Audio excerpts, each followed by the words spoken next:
Bom, este projeto é um projeto que vem já da candidatura de Braga à capital europeia. Ou seja, eu trabalhei no âmbito da candidatura na segunda fase e, portanto, desenvolvi um projeto com a minha curadoria centrado nas questões coloniais, que obviamente tinha um outro formato, um outro enquadramento e também um outro diálogo com parceiros europeus.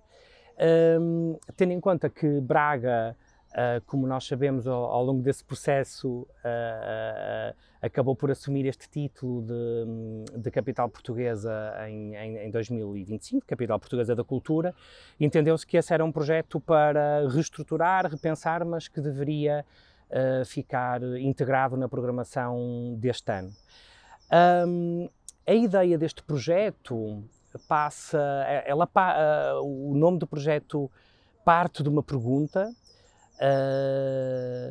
e essa pergunta é uma pergunta que é dirigida e direcionada para jovens a partir dos 18 anos. O grupo neste momento tem gente até aos 24 anos.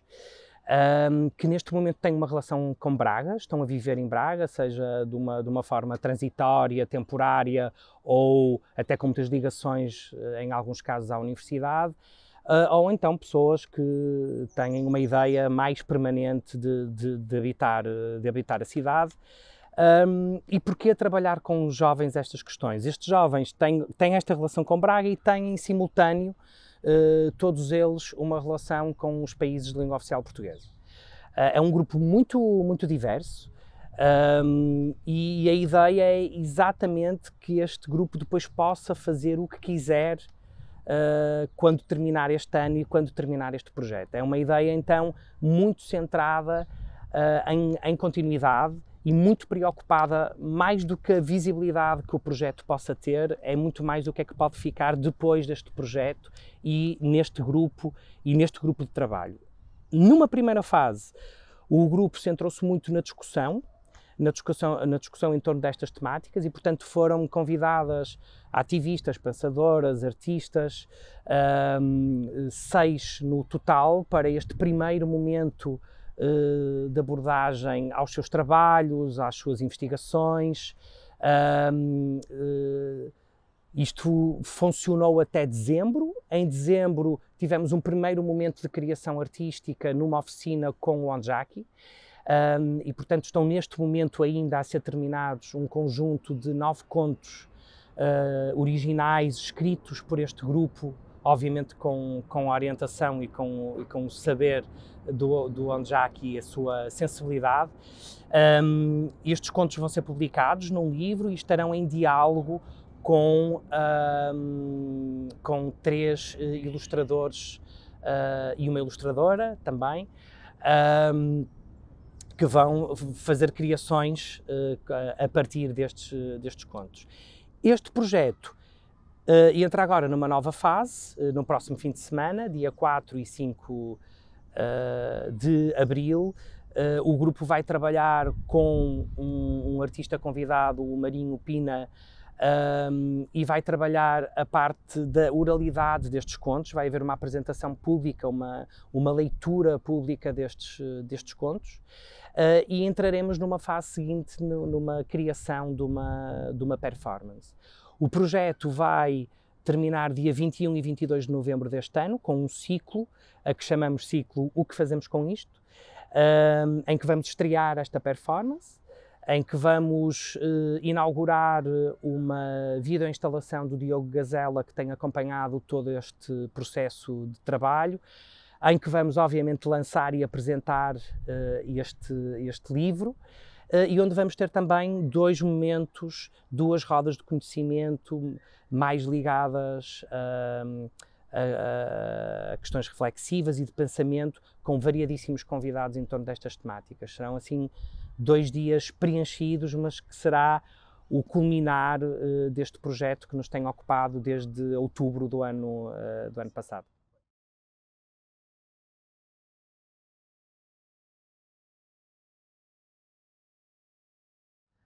Bom, eu acho que a arte tem aqui um contributo e um papel fundamental, como tem outras áreas da sociedade. Eu gostaria que muitas outras áreas estivessem interessadas nestas questões, uma vez que nos afeta estruturalmente, diariamente no nosso cotidiano este tipo de relações.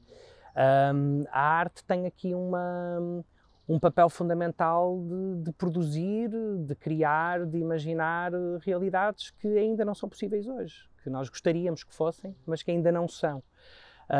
E, portanto, mais do que ficar preso a um tema, é como uma diversidade de artistas, por exemplo, de pensadores podem estar a criar, por exemplo, e a trazer outras estéticas que têm estado recorrentemente na nossa história invisibilizadas. E então eu acho que seria muito contraditório que a arte estivesse a assumir estas agendas e ao mesmo tempo estruturalmente ela própria não se estivesse a repensar relativamente às vozes, às estéticas, ao qual dá espaço para produzir no circuito mais legitimado, principalmente porque fora desse circuito a criação está aí e está com uma pujança e está com uma diversidade muito interessante, na minha opinião.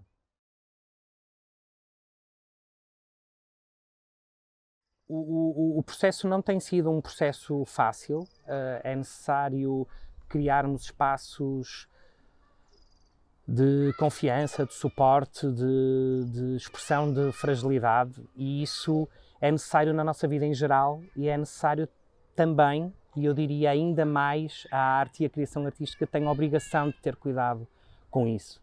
E nós sabemos que o espaço de criação é muitas vezes um espaço muito contraditório com estes princípios. É um espaço muito vertical, muito hierárquico, onde não temos um espaço positivo de criação, com muitas pressões, com muitas agendas visíveis e invisíveis. Então acho que este projeto também experimentou experimentou tentar libertar-se desses espartilhos e dessas pressões e estar muito mais focado no que é realmente relevante, que é neste grupo de pessoas que se junta para pensar e para criar artisticamente em torno disso. E quando falo grupo de pessoas, não são os jovens, apenas muitos deles até sem experiência de criação artística. Mas é este encontro entre estes artistas, entre estes pensadores, entre estas investigadoras, curadoras. Nós temos também tido a Melissa Rodrigues a acompanhar todo o projeto, que tem sido uma pessoa fundamental neste processo. E, portanto, foi um caminho que está ainda a ser construído. Por outro lado, uma surpresa com a vitalidade, a força, a curiosidade, a consciência deste grupo de jovens, que muitos dos artistas que têm trabalhado com eles acabam por sublinhar. Bom, tu tens 8 ou 9 pessoas que escrevem um conto original, sem terem uma prática de escrita, então acho que isto é de uma coragem, de uma generosidade e, acima de tudo, de um assumir que te queres expressar de outra forma. Então há também essa surpresa do lado da equipa artística e de investigação que está mais relacionada com o projeto, de uma grande vitalidade e capacidade deste grupo.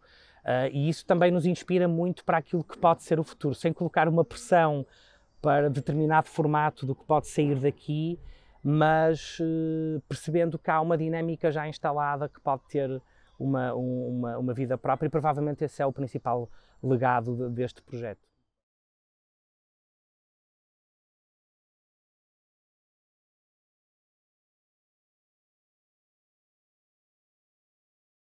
Bom, o Desejar, à semelhança do outro projeto, é uma reinvenção, uma recomposição, uma reconfiguração, na verdade, de projetos que já vinham da candidatura à capital europeia, e nós pegamos nesta temática justamente, por um lado, pela dificuldade em identificar quais são os nossos desejos hoje, quais são os nossos desejos prioritários, e também uma certa dificuldade em nos expressar, que muitas vezes é confundida com uma apatia e com a percepção de que nós não desejamos nada, né? Que também está muito ligado com uma hiperestimulação relativamente ao desejo, e parece que temos que estar a desejar tudo ao mesmo tempo, com a mesma intensidade, e que obviamente está muito ligado com uma sociedade profundamente consumista e mergulhada num capitalismo feroz. Então foi por isso que recuperamos esta ideia do desejar, e principalmente por causa de um episódio muito concreto de perguntar a crianças o que é que desejavam para a sua escola se ela não tivesse adultos. E a incapacidade que as crianças tiveram de expressar algum desejo, de uma duas, ou não estão treinados para expressar o desejo, que é grave, ou por outro lado não desejam realmente nada e não sabem como é que se deseja, que, como se costuma dizer, vem ao diabo e escolha o que é pior, não é? Portanto, isso foi tão impactante, o facto de crianças não desejarem ou não saber como se deseja, que nós começamos a explorar essa temática, e foi a partir daí que fomos encontrando o nome deste projeto. Quando nós começamos as Assembleias do Desejar, como uma espécie de... com uma ideia pré-definida de resgatar esta capacidade de desejarmos ou de conseguirmos identificar o que é prioritário nos nossos desejos, nós começamos com as Assembleias do Desejar, que na verdade são o coração deste projeto. Então convidamos cidadãos de Braga que quisessem no mercado municipal. Nós ocupamos há mais de um ano uma loja do mercado municipal, por vários motivos, por ser um espaço que é frequentado por pessoas muito diversas, por ser um espaço central na cidade, por ser um espaço de acesso a toda a gente, por ser um espaço que também está ligado a bens essenciais à nossa vida, comida, bebida, e também como o desejo é alguma coisa de vital, faria sentido trabalhar a partir deste lugar, assim como a ideia de refletirmos, de discutirmos, de dialogarmos, ser algo tão essencial como esses bens básicos que se vendem ali no mercado. E, portanto, ficamos numa loja que tem um vidro para a praça do mercado. Portanto, também esta ideia de transparência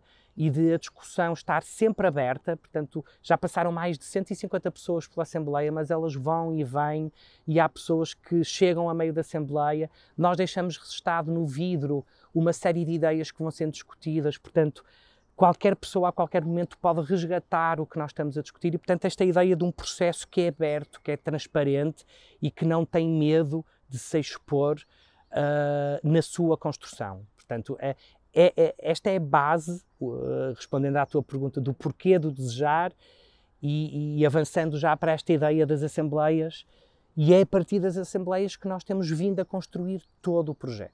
Ou seja, com base numa metodologia participativa também de curadoria e de programação cultural, ou seja, como é que as pessoas... Eu tenho vindo ao longo dos anos a desenvolver uma metodologia com 4 dimensões que nos ajudam a discutir e a criar uma programação juntos. E como eu acho que para nós convidarmos pessoas que não são profissionais, comunidades, a criar, é alguma coisa, é um caminho que se tem feito em Portugal, e um caminho interessantíssimo e super intensificado nos últimos anos, mas isso não chega para... A criação artística não pode ter a encomenda de resolver os problemas de uma comunidade, problemas estruturais de uma comunidade. Então, para que o trabalho possa ser mais consistente e mais coerente, o trabalho de criação que se abra uma dimensão participativa e comunitária tem que estar alinhado com a curadoria e com a programação cultural, que na minha ótica deve também inspirar-se nestes princípios participativos e comunitários, e por sua vez também ligado às políticas culturais. Se estes 3 níveis não estiverem articulados e em sintonia do ponto de vista do que é uma dimensão participativa da arte e da cultura, nós corremos riscos de o trabalho poder ser fragilizado, poder não ter consistência do ponto de vista das mudanças pessoais, grupais, sociais, comunitárias e até institucionais, e até, no pior dos sentidos, ser até instrumentalizado, não é? Que é sempre um receio que existe e que é importante ser discutido, mas mais do que identificar esse problema, nós temos que identificar como é que este trabalho pode acontecer, de forma a nós reduzirmos essa possibilidade e eliminar essa possibilidade de instrumentalização, que é real. E já agora, não é só a arte que é instrumentalizada, não é? Há também temáticas sociais, grupos muito fragilizados do ponto de vista social, que podem também ser instrumentalizados pela arte. Portanto, aqui os riscos são mútuos. E eu acho que neste projeto, finalmente, tem sido possível trabalhar estas 3 dimensões. Com uma estrutura interessante e também com os obstáculos que isso traz, e eu acho que daqui por um ano nós vamos poder estar a fazer um balanço sobre uma experiência concreta que tenta trazer os princípios de criação participativa e de uma criação original ligada a determinado lugar, para o nível das 14 criações que nós vamos ter originais a estrear em junho, mas também ao nível da programação cultural e ainda ao nível da própria política cultural local e eventualmente também a outros níveis.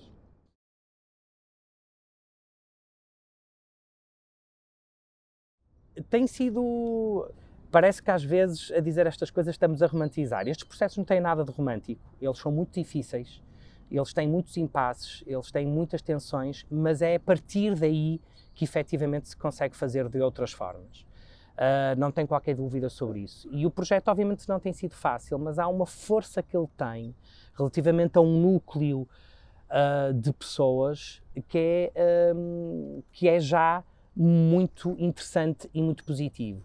E portanto, primeiro, este pensar um programa que vai durar 5 dias, de 10 a 14 de junho, de uma forma articulada, dialogada, que expanda a Assembleia, que sai deste núcleo de pessoas e que contamina a cidade. Por exemplo, estamos a desenvolver uma criação com 55 trabalhadores da empresa municipal da AGER, de manutenção e limpeza da cidade, com uma coreógrafa americana, mas também envolvendo uma estrutura artística de Braga.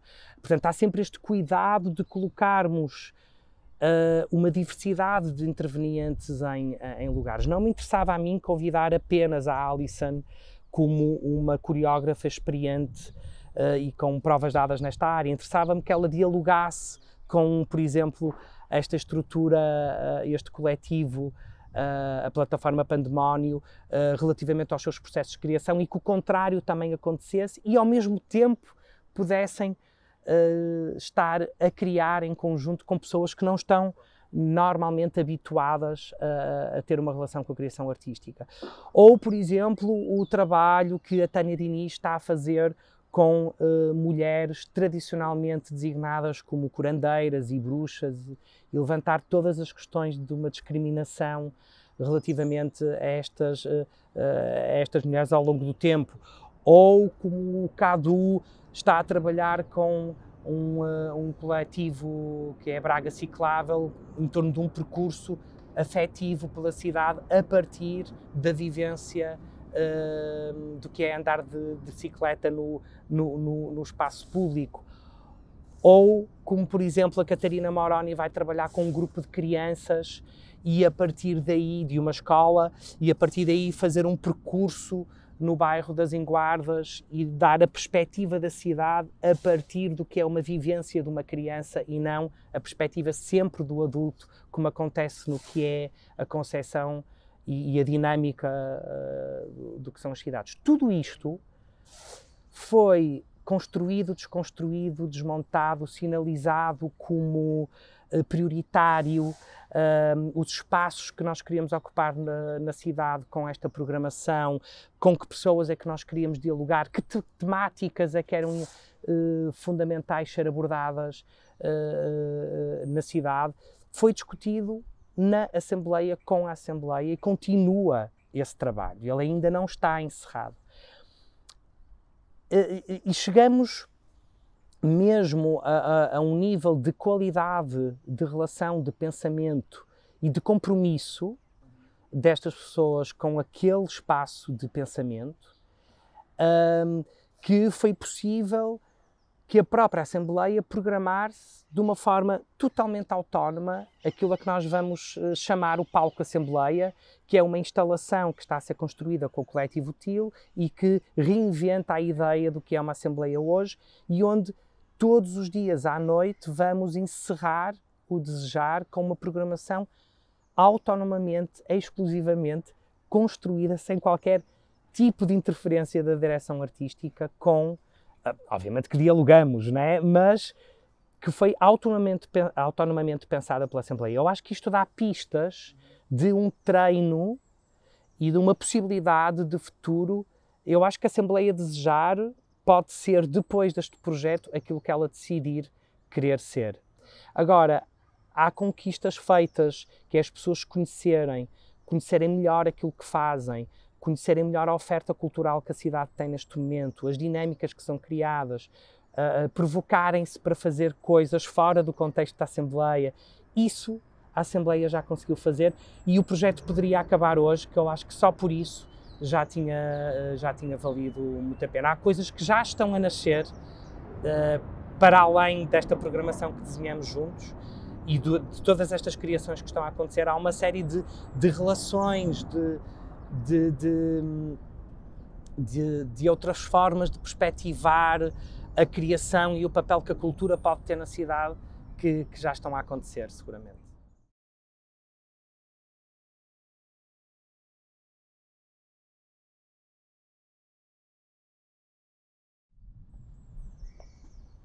Essa pergunta é genérica, mas profunda, Pedro. Eu, há 20 anos que eu faço este trabalho. Eu acho que no início não sabia muito bem o nome que ele tinha e mesmo hoje não estou satisfeito com o nome que ele tem. Eu gosto desta interseção entre cultura, arte e comunidade, sendo que estas palavras também estão tão esvaziadas hoje, principalmente a palavra comunidade, a palavra participação, que eu sinto uma necessidade de ir sempre atualizando isso.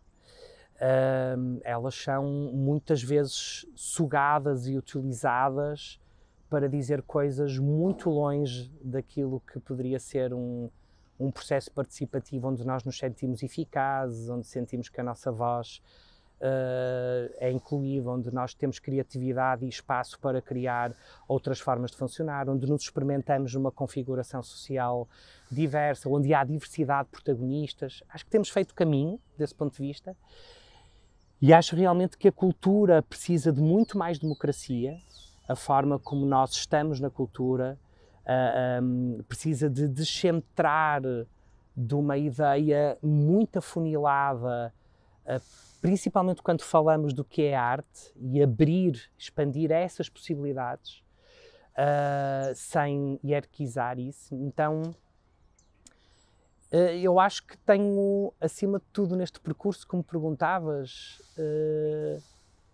entendido que a cultura e a arte são realmente espaços de desenvolvimento pessoal muito determinantes. O nosso desenvolvimento estético não serve apenas para formar públicos. Isso é uma lógica mercantil da arte e da cultura. Quando nós temos oportunidade na vida e se concretiza um direito fundamental, um direito humano de fruição cultural e de acesso aos modos de produção cultural e artística,